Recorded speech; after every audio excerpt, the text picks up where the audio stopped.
Jammu and Kashmir के मुख्यमंत्री उमर अब्दुल्ला महज एक मुखौटा है।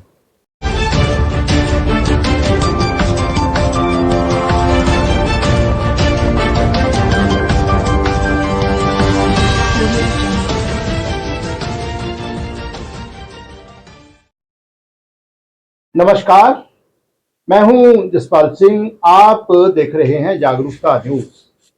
अभी आपने एक महानुभाव से सुना कि जम्मू एंड कश्मीर के मुख्यमंत्री उमर अब्दुल्ला महज एक मुखौटा है। बहुत बड़ी बात है, इस पर चर्चा होनी चाहिए। और इस चर्चा में शामिल हैं एक सेवानिवृत्त नौकरशाह और बहुत अच्छे पद पर रहे हैं। आज मोटिवेशनल एक वक्ता के तौर पर बोलते हैं।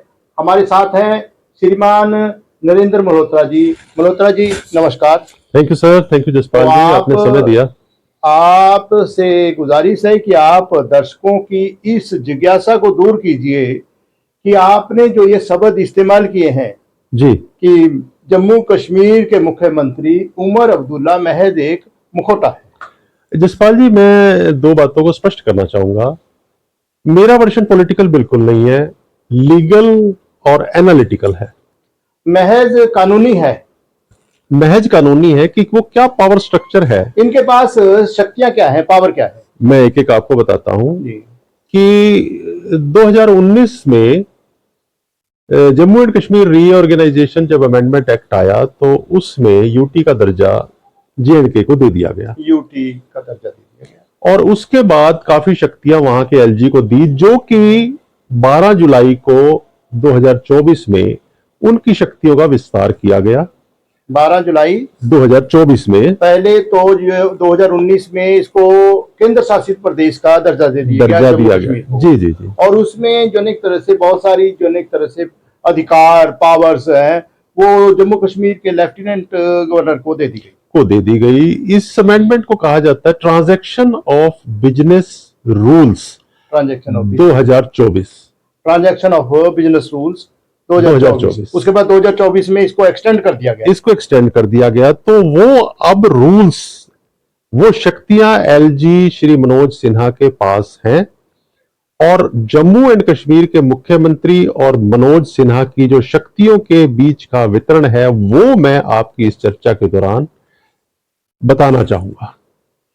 कि सबसे पहली बात यह है कि किसी भी मुख्यमंत्री को शक्तिशाली होने के लिए 7 से 8 तरह की शक्तियां चाहिए। जी। नंबर 1 कि वो पुलिस और सिविल प्रशासन के अधिकारियों की पोस्टिंग ट्रांसफर कर सके, पुलिस और प्रशासनिक अधिकारियों का तबादला कर सके, deputy commissioner, superintendent police, IG वगैरह जो सीनियर लेवल के ऑफिसर्स हैं उनका तबादला कर सके, उनकी डिसिप्लिनरी पावर को एंजॉय कर सके, जो कि उनके पास नहीं है। कमाल है ये तो जो एक तरह से मुख्यमंत्री के पास कुछ भी नहीं रहा। नंबर 2 जी, आप सारी सीरीज देखेंगे तो आप देखेंगे कि इस एक्ट ने, इन रूल्स ने उमर अब्दुल्ला को महज एक पपेट सीएम, मतलब एक कठपुतली बना के छोड़ दिया। ना सिर्फ कठपुतली, वो एक मुखौटा है। भाई मैं एक मुस्लिम चेहरा हूं सीएम के तौर पे, मेरे पास शक्तियां कोई नहीं जी। अब अगला देखिए आप, अगर मैं दूसरे पॉइंट पे आऊं तो दूसरा पॉइंट होता है कि कोई भी केस किसी भी अधिकारी या कर्मचारी या किसी आम इंसान के खिलाफ भी चलाना है, उसकी सैंक्शन मुख्यमंत्री के पास होती है। किसी आईजी ने कोई गलती की है या एसपी ने या डीएम ने कोई गलती की है, उसके खिलाफ कोई केस चलाना है, उसकी शक्तियां स्वीकृति देने की सीएम के पास होती है, मुख्यमंत्री के पास होती है। पूरे देश में है, लेकिन जम्मू एंड कश्मीर के मामले में ये एलजी मनोज सिन्हा के पास है। ये एलजी मनोज सिन्हा जी के पास है, यानी कि डिसिप्लिनरी पावर भी वो एंजॉय नहीं कर पा रहे। कल अगर वहां की जनता जो एक तरह से किसी काम के लिए कहे, एक महज एक रोड बनाना है, सड़क बनानी है, तो वहां जो एक तरह से वो भी शायद मना कर सकते हैं। सर आपने पॉइंट नंबर 3 छेड़ दिया। मैंने 3 पॉइंट बढ़ा गया कि विकास कार्यों के लिए जो ग्रांट्स का डिस्ट्रीब्यूशन है। खैर हम जो है ना एक तरह से पुलिस के ऊपर भी आ जाते हैं। पहले आपने पुलिस और प्रशासन की बात कही ना। नहीं, आपने बात ठीक पकड़ी, आपका नहीं। अनुभव है, वो कह रहा है कि अगर ये नहीं है तो फिर अगर विकास कराने हैं तो उसकी शक्तियां भी सीएम के पास होनी हो, तभी उसका सम्मान है। जी जी। लेकिन ये शक्तियां भी उनके पास है। मतलब आप इसको इस तरह से समझ लीजिए कि मान लो council of minister headed by chief minister ने डेवलपमेंट के प्रोजेक्ट्स पास कर दिए करोड़ों में, जी जी तो वो चीफ सेक्रेटरी के माध्यम से अप्रूवल के लिए एलजी महोदय के पास जाएंगे। जी, एलजी महोदय के पास चले। वो उसको सैंक्शन करते हैं, वो उसको रोकते हैं, वो उसको अमेंड करते हैं, वो बजट कम करते हैं।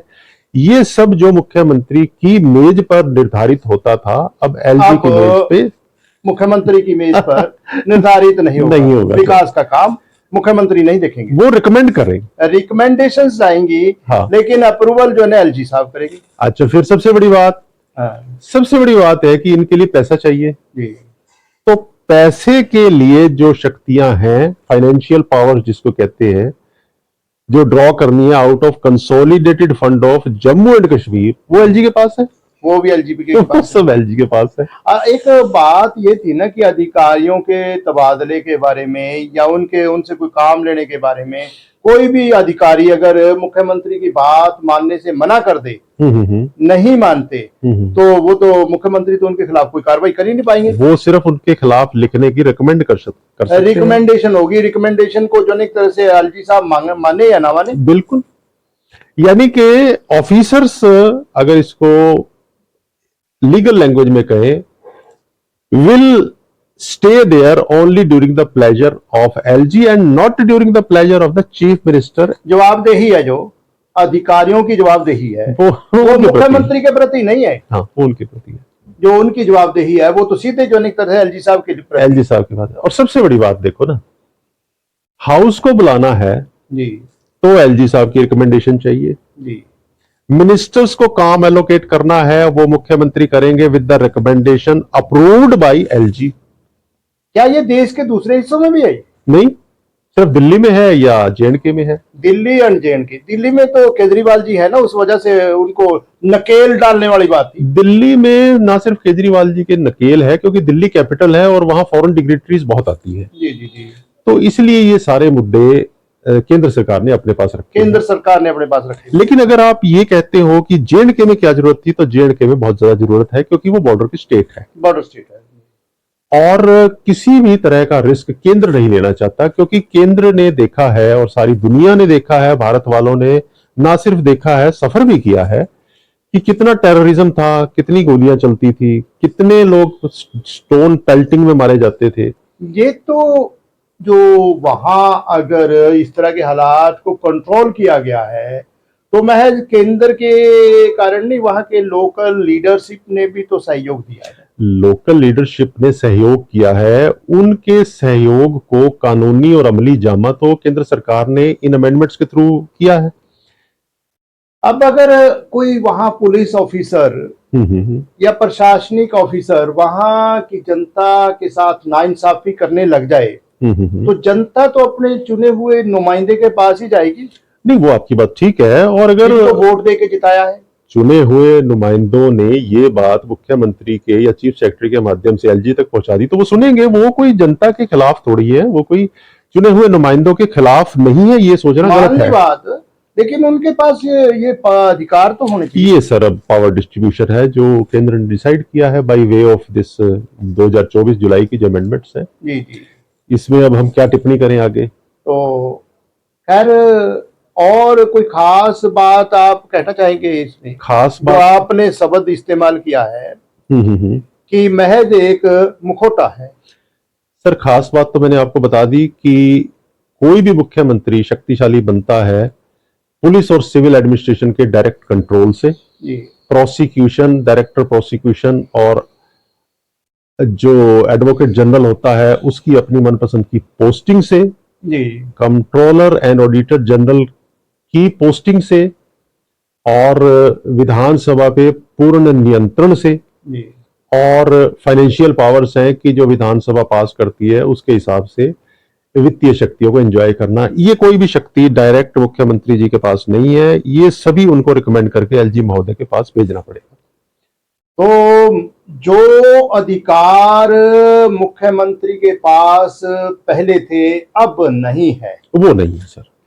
लेकिन इसमें मैं एक चीज ऐड जरूर प्रशासनिक सर, मैं इसमें प्रशासन के लिए मैं एक बात और जरूर ऐड करना चाहूंगा। जी।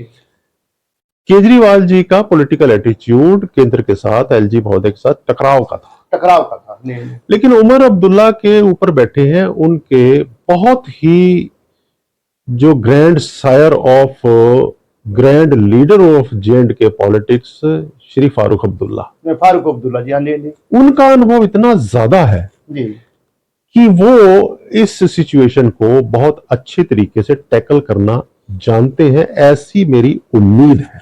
आपको उम्मीद है कि जो उमर अब्दुल्ला के जी के पिताजी है फारूक अब्दुल्ला जी, उनके पास तजुर्बा बहुत है। हाँ, उन्होंने बड़ा सक्सेसफुल जे&के, जो कि एक बफर स्टेट है, जे&के का स्टेटस ये है कि उसे दिल्ली को भी खुश रखना है और उसे इस्लामाबाद को भी खुश रखना है। जी। इस कला में एक संदेश जाए। हाँ, पाकिस्तान से भी, पाकिस्तान और भारत दोनों से अच्छे रिश्ते रखने हैं। इस काम को वो बखूबी करना जानते हैं। तो मुझे उनसे निराशा नहीं है, बल्कि मैं इस चीज से के प्रति आशावान हूं। और उन्होंने एक मैसेज दिया है कि हम जो हिंदू पंडित थे, जो कश्मीरी पंडित थे, उनको भी दोबारा घाटी में बसाएंगे। तो मैं बेशक लीगल जो कानूनी संविधान है, जो कानूनी विधान है और जो शक्तियों का डिस्ट्रीब्यूशन है, उसकी मैंने वास्तविक चर्चा की। लेकिन जो राजनीतिक अनुभव अब्दुल्ला परिवार का है, उसको लेके मैं आशान्वित हूं कि जम्मू एंड कश्मीर अब बेहतर उन्नति करते हुए विश्व स्तर पर आएगा। आज इस वीडियो में आपने एक मोटिवेशनल स्पीकर की तरफ से देश हित में, जनहित में अपने विचार, उनके विचार सुने हैं। आपसे निवेदन कि आप जम्मू कश्मीर के भले के लिए, पूरे देश के भले के लिए, पूरी मानवता के भले के लिए इस वीडियो को ज्यादा से ज्यादा शेयर कीजिए, अपने कमेंट दीजिए और साथ ही आपसे यह भी जो एक तरह से एक निवेदन कि आप इस चैनल को तुरंत सब्सक्राइब कीजिए ताकि आने वाली हर वीडियो, हर नोटिफिकेशन आपको मिलती रहे। आप सब उन्नति करें इस और जो जम्मू कश्मीर, जिसे हम जो एक तरह से भारत का मुकुट मानते हैं, मस्तक मानते हैं, जम्मू कश्मीर जिसे दुनिया का स्वर्ग कहा जाता है, ये और ज्यादा अच्छा हो जाए और आप सब तंदुरुस्त रहें, खुश रहें, जम्मू कश्मीर में उन्नति हो, इसी कामना के साथ आप सबको सादर नमस्कार। धन्यवाद सर।